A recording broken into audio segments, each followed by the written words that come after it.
Tere! Minu nimi on Ülle Lihtfelt ja minul on pea 5-aastaseks saav saksa lambakoer Stella. Me oleme väga liikuvad. Me käime palju metsas, jooksmas, suusatamas, ujumas.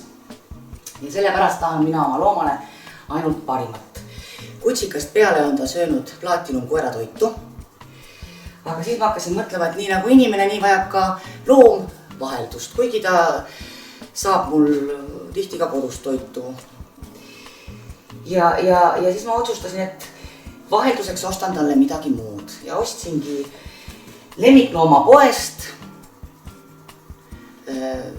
soodsa hinnaga suure koti muud koeratoitu. Alguses oli kõik kena, koer oli rõõmus, tundus, et see söök sobib talle.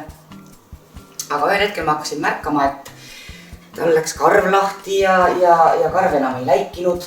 Silmad hakkasid vett jooksma ja ta hakkas ennast tohutult sügama, muutus loiuks.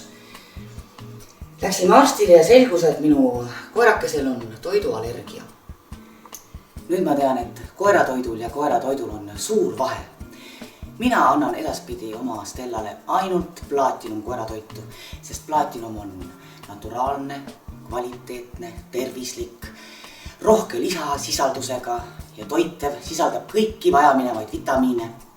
Plaatinum koeratoidu graanulid on pehmemad kui teised koeratoidud ja maitsevad koerale väga. Stella, tule siia. Tule vaata. On hea. Mina oma koeraga enam eksperimenteerima ei hakka.